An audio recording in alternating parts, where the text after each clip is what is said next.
Şimdi yeni anayasalar, daha doğrusu anayasalar yapılırken farklı yol ve yöntemler var. Yani bunlar ülkenin şartlarına göre değişebiliyor.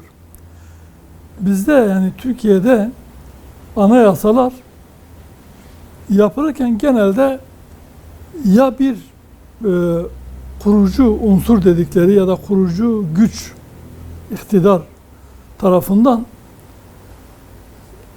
dayatma şeklinde olmuş genelde. Yani elit bir tabakanın, kesimin veyahut da darbeyle iş başına gelenlerin yapmış olduğu anayasalar var bizde. O yüzden Türkiye'de anayasalar, temel anayasalara baktığımızda 1921 Anayasası,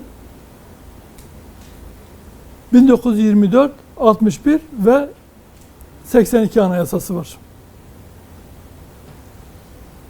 71 ve 82 anayasaları darbe ile, yani bir darbe sonrası iktidarı, gücü ele geçirenler tarafından yapılan anayasalardır. 21 Anayasası, belki bunlar içerisinde temsiliyet noktasında halkın farklı kesimlerinin bir araya getirilmesi veyahut da anayasanın içerdiği maddeler bakımından baktığımızda farklı kesimlere biraz daha toplumun o Kurtuluş Savaşı sonrasındaki o mücadele şartlarında oluştuğundan dolayı biraz daha farklı kesimleri içine alan, daha geniş anlamda toplumun kısa olmasına rağmen maddeleri toplumun birçok kesimine hitap eden bir anayasadır. Anayasanın temel niteliği şudur: devlet ile vatandaş arasındaki, bir yönüyle devlet ile vatandaş arasında ilişkiyi düzenler, diğer yönüyle devletin kendi içindeki işleyişini, kurumlarını, işleyişini düzenler. Yani kendi içinde nasıl bir işleyişe sahip olacak, yasama, yürütme ve yargı ilişkisi nasıl olacak devlet kurumları arasında. Bir diğer yönü vatandaşla devlet arasında temel hak ve özgürlükler noktasında vatandaşın hakkı, özgürlüğü nedir? Devlete karşı sorumluluğu nedir? Devletin de vatandaşa karşı sorumluluğu ve yetkisi nedir? Bunları bir arada tutan temel metinlerdir bu anayasalar. İşte bu açıdan baktığımızda kurucu felsefe neyse sonra da öyle gidiyor. Dediğim gibi yani ilk 1921 ve 24 Anayasası meclis tarafından, meclis çoğunluğunu temsil eden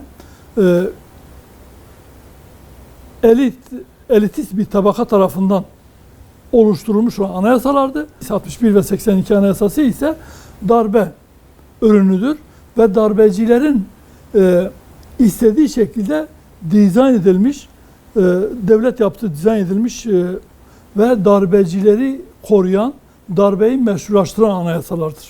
İşte anayasa yapım süreçleri normalde halkın katılımıyla olması gereken ve halkın büyük bir konsensusla oluşturulması gereken mutabakat metinleri olması lazım anayasaların. Yani buna baktığımızda anayasalar, Türkiye'deki anayasaların mutabakat metinleri olmadığı, hakim bir gücün, bir unsurun, iktidarı bir şekilde elde edenlerin topluma dayattığı anayasalardır.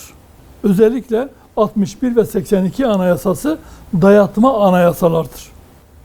O yüzden dayatma değil, mutabakat metinlerine dayalı bir anayasa olması lazım ve süreç buna göre işlemesi lazım. Yani toplumun bütün kesimlerinin görüşleri, toplumdaki tüm farklı sesler, kendi taleplerini isterken iktidara veyahut da anayasa yapım sürecinde bu anayasa komisyonuna diyelim iletmesi, orada yankı bulması, orada karşılık bulması ve bunların da taleplerinin bir şekilde yer alması lazım. Mutabakat sağlanacak. Yani birbirine çatışan farklı iki düşünce de olabilir.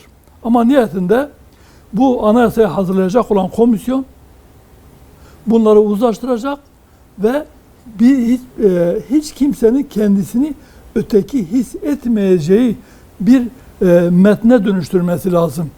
Yani olması gereken mutabakatla anayasaların hazırlanmasıdır ve sürece herkesin dahil olması gerekiyor.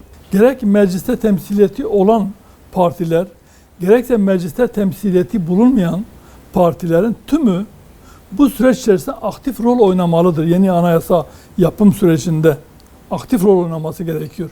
Çünkü her biri toplumun farklı bir kesiminin temsilcisidir. Belli bir düşünsel farklılığın temsil ediyor.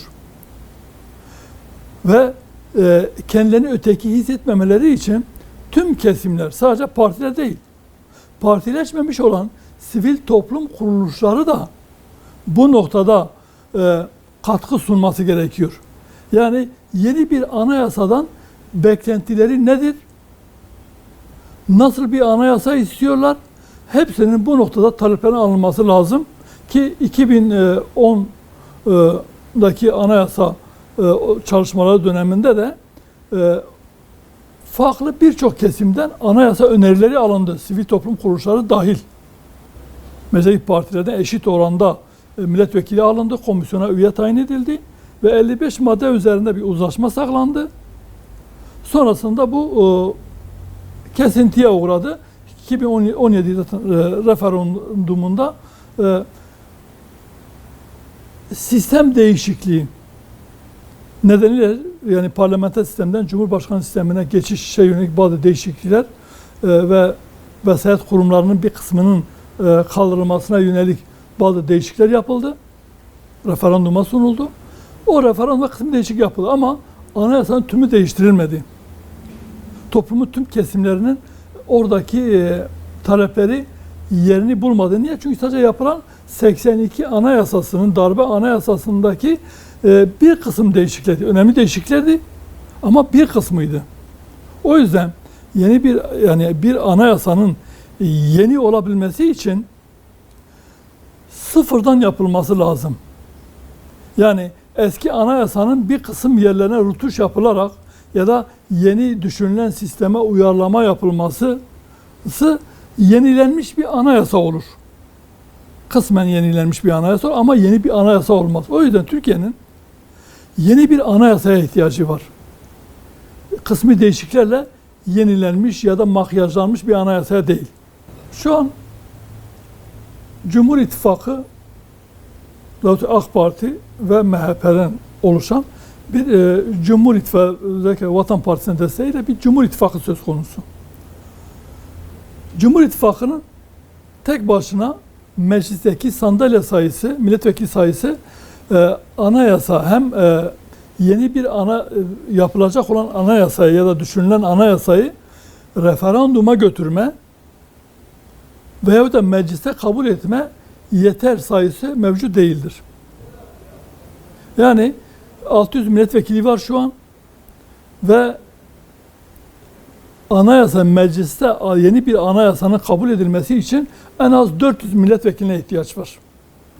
Yani Cumhur İttifakı'nın anayasayı mecliste değiştirebilmesi için bir 23 milletvekiline daha ihtiyaç var. Dolayısıyla şu anki AK Parti'nin, Cumhur İttifakı'nın ile beraber mevcut milletvekili sayısı ne referanduma, yeni bir anayasa çalışmasını ne referanduma götürmeye ne de mecliste kabul etmeye yetecek bir sayısı mevcut değildir. Bundan dolayı yapılacak olan çalışmada illaki muhalefet partilerinden milletvekilinin desteğine ihtiyacı var. Ve o desteği de şu an sanki muhalefetin şu anki bölünmüş yapısı içerisinde, çünkü Cumhur İttifakı'nı, Cumhurbaşkanlığı sistemini talep edenler ile parlamenter sistemi talep edenler bir nevi katı bir ayrışma içerisinde şu an.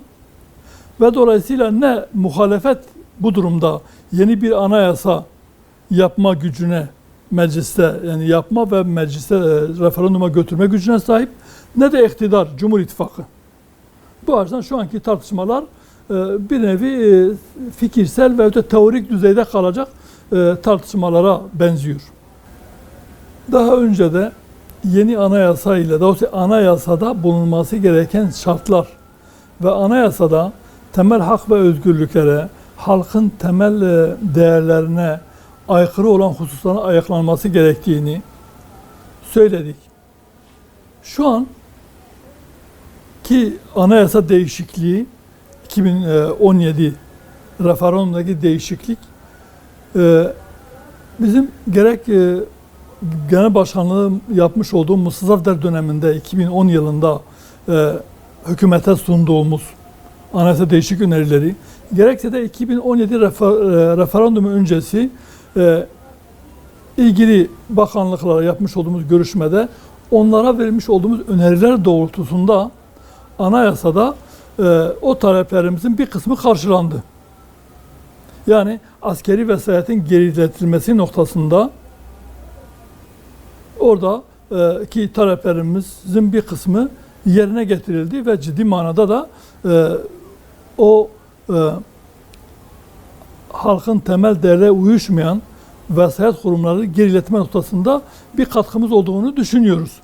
Çünkü baktığımızda bizim taleplerimizle 2017 referandumdaki talepler birbirine kısmen bazı noktalarda uyuşma vardı ve bundan dolayı da biz 2017 referandumunu destekledik. 16 Nisan 2017'deki referandumu destekledik ve anayasanın değişmesi noktasında destek verdik. Bizim talep ettiğimiz ve arzuladığımız anayasa şu anki gerek Cumhur İttifakı'nın gerekse diğer muhalefetin kafasındaki anayasayla uyuşmuyor.